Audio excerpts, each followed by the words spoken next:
बहती हवा सा था वो, उड़ती पतंग सा था वो,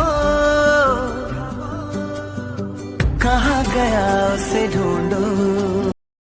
কোর্স চ্যাপ্টার ও ভৌত বিজ্ঞানে আমরা পরমাণুর গঠন দিয়ে স্টার্ট করব। তো আজকে ফিজিক্যাল সায়েন্স বা ভৌত বিজ্ঞানের যে চ্যাপ্টারের কথা বলা হয়েছে তার নাম হচ্ছে পদার্থের গঠন, পরমাণুর গঠন, আনুষঙ্গিক বিষয় নিয়ে। তো এই চ্যাপ্টারটা এত একটা ভাইটাল বা ইম্পর্টেন্ট চ্যাপ্টার, যারা বেশিরভাগ মুখস্থ করে ইলেকট্রন, প্রোটন ইত্যাদি ইত্যাদি। এই চ্যাপ্টারটা বুঝলে আমরা বেসিক্যালি কয়েকটা চ্যাপ্টার মানে চেইন ওয়াইজ বুঝে যাব, মানে একটা চেইন রিঅ্যাকশন এখানে ক্রিয়েট করা যাবে। তো পরমাণু গঠন বুঝতে গেলে, বোঝার জন্য তো আমরা প্রাথমিকভাবে এরকম একটা ছক তৈরি করব নিজেরাই খাতায়। পরমাণুর কেন্দ্র, ইলেকট্রন মহল। তার মানে পরমাণু যে ধারণাটা যিনি প্রথম আমাদের দেন তার নাম হচ্ছে বিজ্ঞানী জন ডাল্টন। তখনকার দিনে একটা ধারণা ছিল পরমাণু অবিভাজ্য, দ্যাট মিনস পরমাণুকে ভাঙা যাবে না। তো এখন একটা যন্ত্র আবিষ্কার করেছিল বিজ্ঞানীরা। যন্ত্রটির নাম হচ্ছে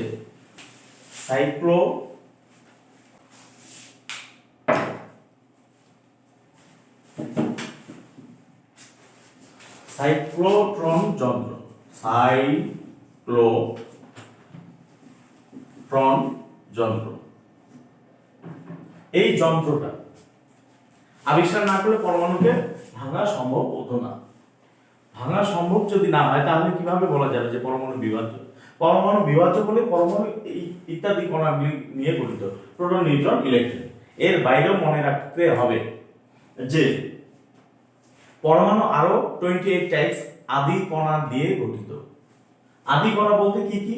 ডয়টেরন, ফোটন, অ্যাজিট্রন, অ্যান্টিপ্রোটন, নিউট্রিনো, বোসন, আরো কিছু কিছু কণা আছে যেগুলো খুব ইম্পর্টেন্ট। যেমন তার থেকে কোশ্চেন যেমন আসে সেটাই আমরা একটু ফলো করে চ্যাপ্টারটা কমপ্লিট করব। বোসন,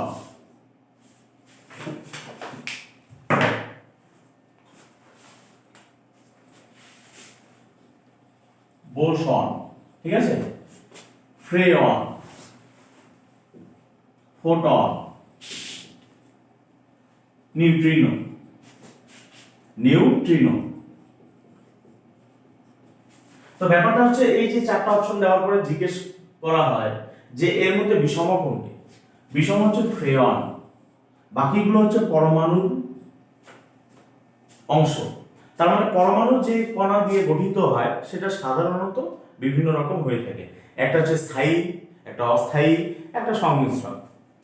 তো এখান থেকে চারটা অপশন দেওয়ার পরে জিজ্ঞেস করবে যে এই চারটি অপশনের মধ্যে কোনটি বিষম বা ব্যতিক্রমী, তখন বলতে হবে ফ্রেয়ন। ফ্রেয়ন হচ্ছে রেফ্রিজারেটর বা ফ্রিজে যে গ্যাসটা ব্যবহার হয়, সিএফসি, ক্লোরোফ্লুরোকার্বনের বাণিজ্যিক নাম, কমার্শিয়াল নেম। কিসে? ফ্রিজে যে গ্যাসটা ব্যবহার হয়। ফ্রিজে গ্যাসের প্রকারভেদ অনেক রকম আছে, বেসিক্যালি তাদেরকে বলা হয় ফ্রেয়ন। ক্লোরোফ্লুরোকার্বন, যেটা বর্তমানে রেফ্রিজারেটরে ব্যবহার নিষিদ্ধ, ক্লোরোফ্লুরোকার্বন। যাই হোক, কেন নিষিদ্ধ এটা পরবর্তীকালে আলোচনা হবে। তো বর্তমানে এই যে আরো যে কণাগুলো আছে, প্রায় 28 ধরনের কণা, boson, photon, neutrino, antiproton, meson, deuteron, alpha, quantum, etcetera. এই কণাগুলোর নাম অ্যাটলিস্ট একবার মাথায় রাখতে হবে। কেন?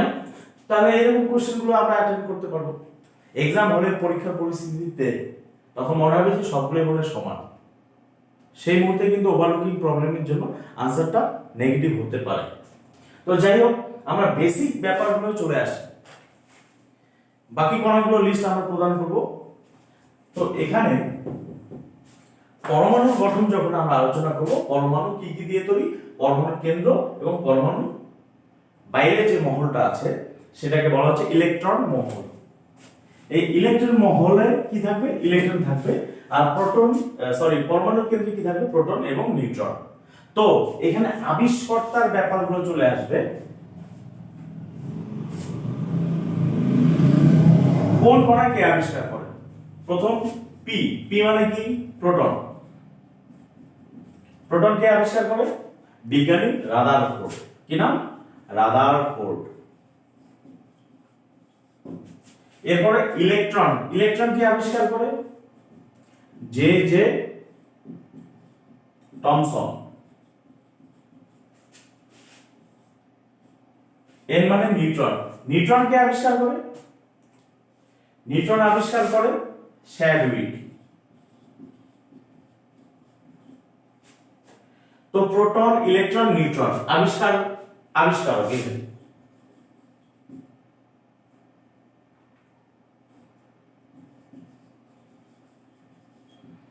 প্রোটন, ইলেকট্রন, নিউট্রন আবিষ্কারকে Rutherford, J J Thomson, Chadwick. এটাকে মনে রাখার জন্য আমরা কি তৈরি করব? রাটসা।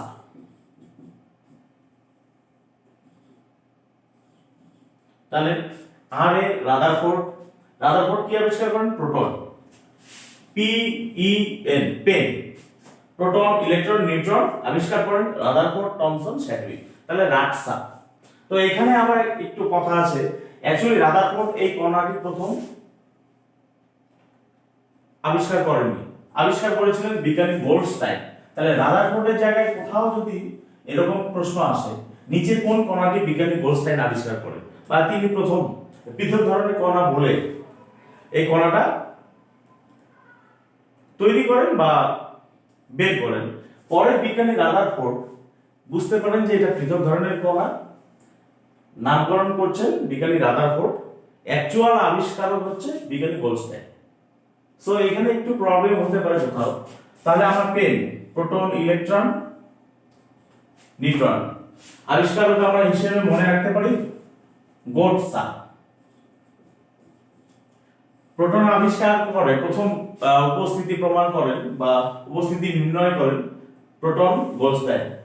ই ফর ইলেকট্রন, ইলেকট্রন আবিষ্কার করেন টমসন, জে জে টমসন, তার টি। আর নিউট্রন, এন ফর কি? নিউট্রন, নিউট্রন আবিষ্কার করেন বিজ্ঞানী শ্যাডউইক।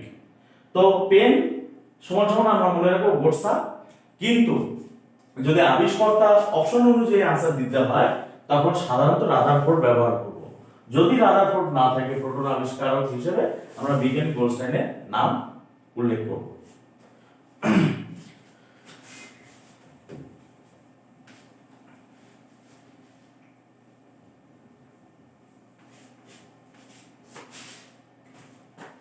এখন আমাদের জানা হয়ে গেল প্রোটন, ইলেকট্রন, রাটসা।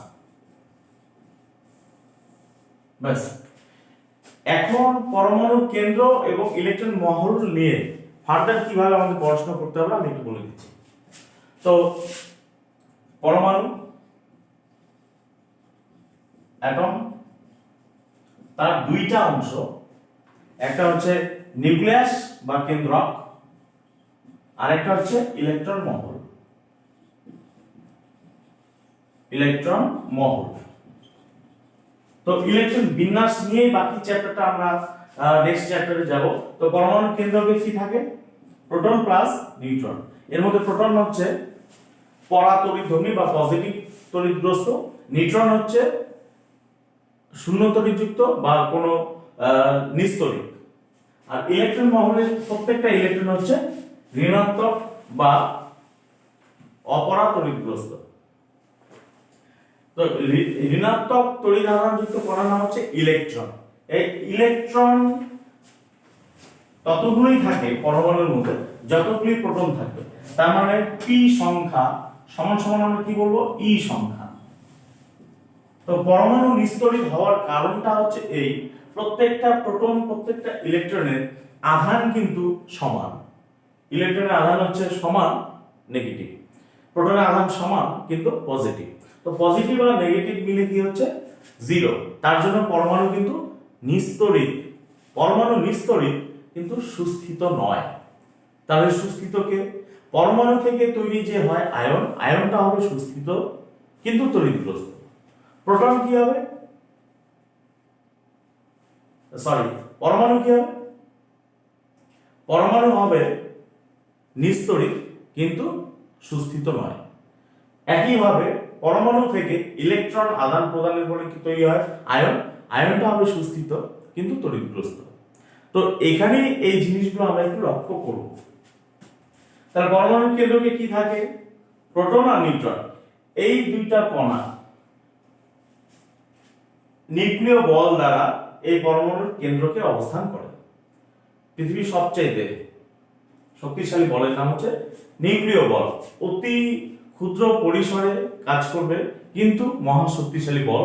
নিউক্লিয় বলের মাধ্যমে প্রোটন এবং নিউট্রন এই দুটি কণা আবদ্ধ থাকে।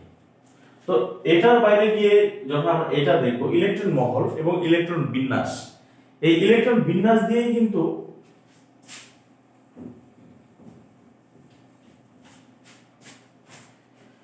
ইলেকট্রন বিন্যাসের আগে আমরা কি জানবো? যে পরমাণু কেন্দ্র এটা p+n, তার বাইরে কি থাকবে? বিভিন্ন কক্ষ থাকবে।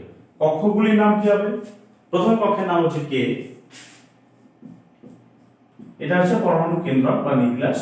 পরমাণুর প্রথম কক্ষ k, প্রথম কক্ষ, প্রথম মিন্স নাম্বার 1 k, নাম্বার 2 কি হবে? kl, number 3 n, number 4 kln, number 4 n। তো এইভাবে 7টা কক্ষ আমরা প্রাথমিকভাবে জানি। তো এখানে ইলেকট্রন বিন্যাসটা জানলেই অনেক কিছু শেখা যাবে। তাহলে যে কোনো ক্ষেত্রে ইলেকট্রন বিন্যাস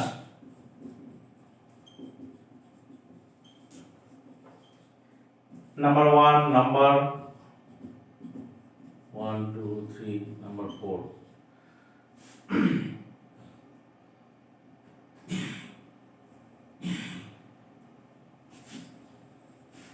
প্রত্যেকটি কক্ষে ইলেকট্রন বিন্যাস, দ্যাট মিন্স ইলেকট্রন থাকবে 2n² ফর্মুলা অনুযায়ী, 2n²। তাহলে প্রথম কক্ষে কত ইলেকট্রন? 2 গুণ 1 তার স্কয়ার, তার মানে 2টা। দ্বিতীয় কক্ষে কত? 2n²,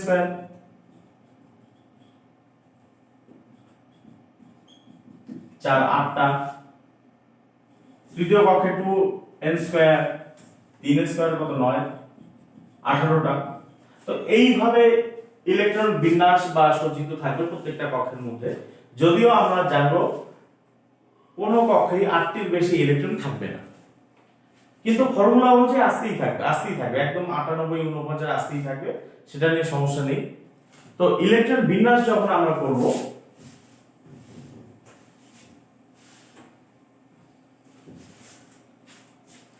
তাহলে যে কোনো কিছু k l m n o p,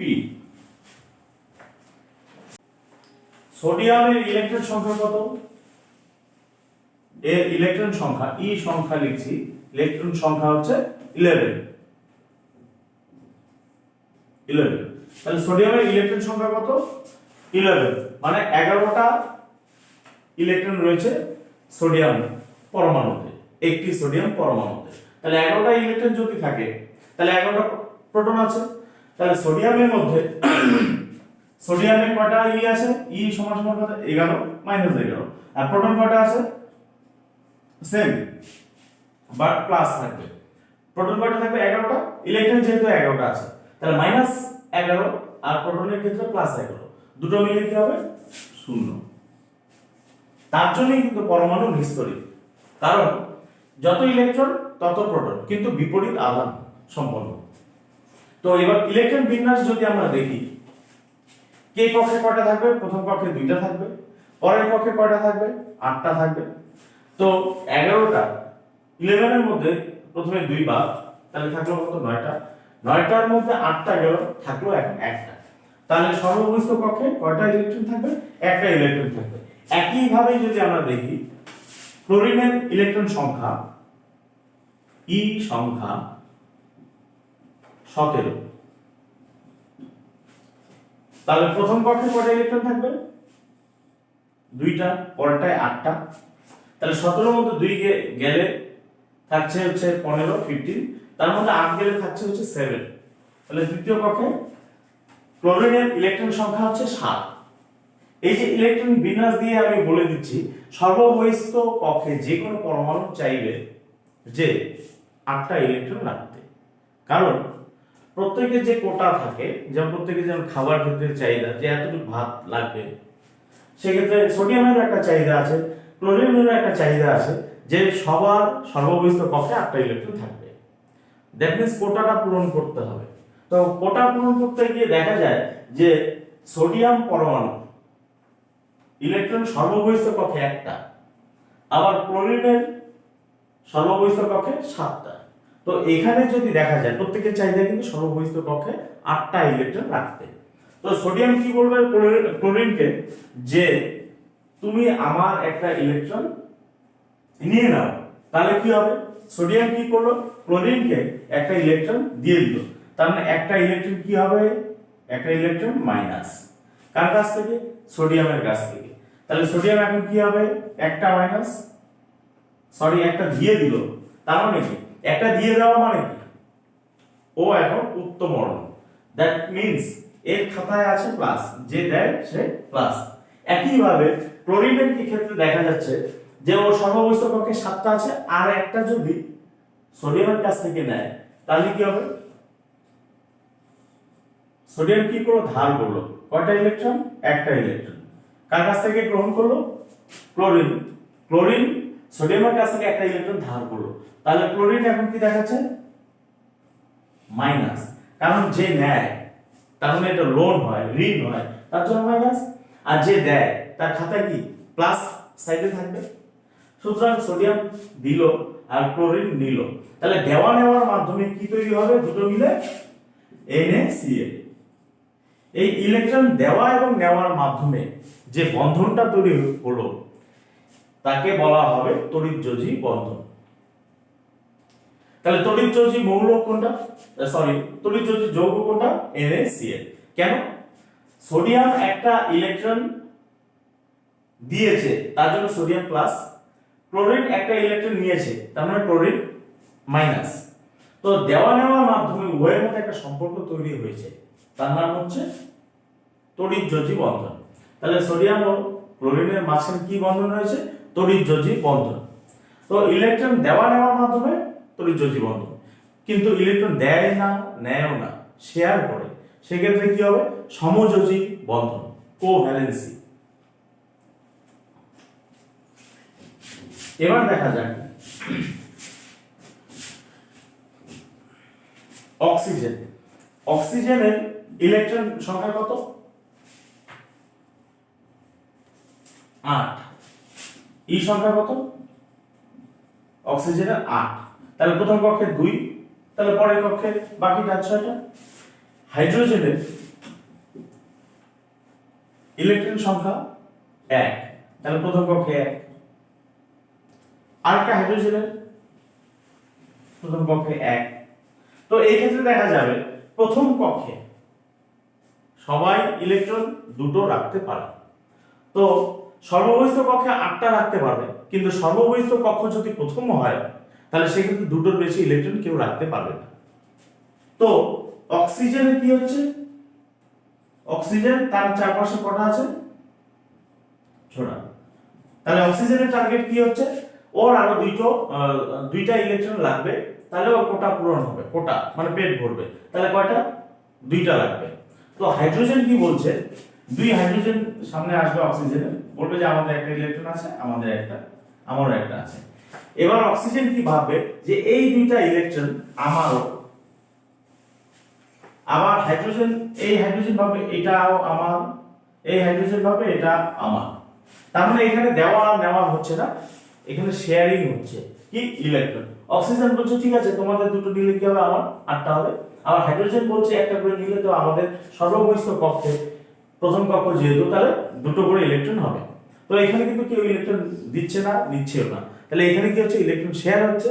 এই ইলেকট্রন শেয়ারিং প্রসেসটাই যে বন্ধনী সৃষ্টি করছে সেটা হচ্ছে সমযোজী বন্ধন। তো সমযোজী বন্ধন এই জন্যই দুর্বল হয়, কারণ এখানে সম্পর্কটা দুর্বল। কেউ যদি একটু এদিকে ঘুরে তাহলে ও ইলেকট্রন নিয়ে নিল, বুঝা গেল? কিন্তু তড়িৎযোজী বন্ধনে কি হচ্ছে? দেওয়া নেওয়ার মাধ্যমে উভয়ের চাহিদাটা পূরণ হচ্ছে। আর এখানে দেওয়া নেওয়া না, শেয়ারিং হচ্ছে। সুতরাং বন্ধনটা কি হবে? সমযোজী বন্ধন তড়িৎযোজী বন্ধনের চাইতে দুর্বল। তো আমাদের ইলেকট্রন বিন্যাস দিয়ে আমরা যে তড়িৎযোজী বন্ধন বা সমযোজী বন্ধনে আসবো, এটা মোটামুটি দ্বিতীয় বা তৃতীয় চ্যাপ্টারে চলে আসে।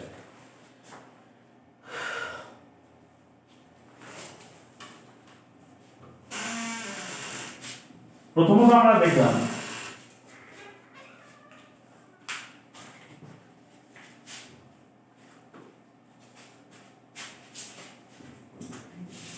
সোডিয়াম, সোডিয়ামের ইলেকট্রন বিন্যাস। সোডিয়ামের ইলেকট্রন সংখ্যা হচ্ছে 11, এই সংখ্যা। প্রথম কক্ষে কত থাকবে? 2, পরের কক্ষে 8, সর্বশেষ কক্ষে 1। এই যে এটাই কিন্তু সোডিয়ামের যোজ্যতা, ঠিক আছে। একইভাবে ক্লোরিনের ইলেকট্রন সংখ্যা কত? 17, প্রথম কক্ষে 2, পরের কক্ষে 8, তারপরের কক্ষে কত? 7। তাহলে এইখানে ঘাটতি কত? সর্ববহিষ্ঠ কক্ষে, যেহেতু এটা তৃতীয় কক্ষ, সর্ববহিষ্ঠ কক্ষে 8টা ইলেকট্রন থাকবে, তাহলে এখানে ঘাটতি কত? 1। এই ঘাটতিটা বা এখানে বাড়তিটা, সেটাই কিন্তু পরমাণুর যোজ্যতা। ওই মৌলের পরমাণুর যোজ্যতা মানে মৌলটির যোজ্যতা। তাহলে সোডিয়ামের যোজ্যতা কত? 1। ক্লোরিনের যোজ্যতা কত?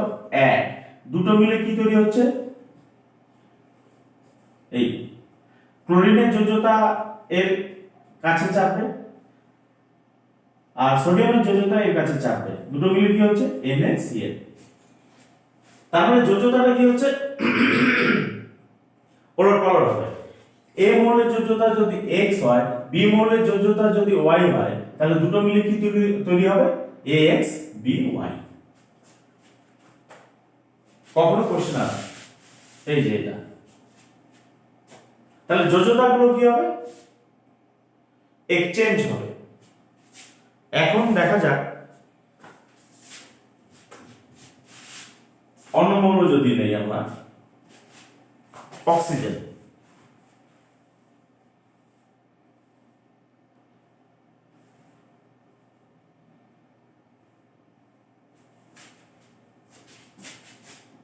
অক্সিজেনের ই সংখ্যা 8, ইলেকট্রন বিন্যাস হলো 2,6। একইভাবে নিচে ম্যাগনেসিয়াম যদি নেই আমরা,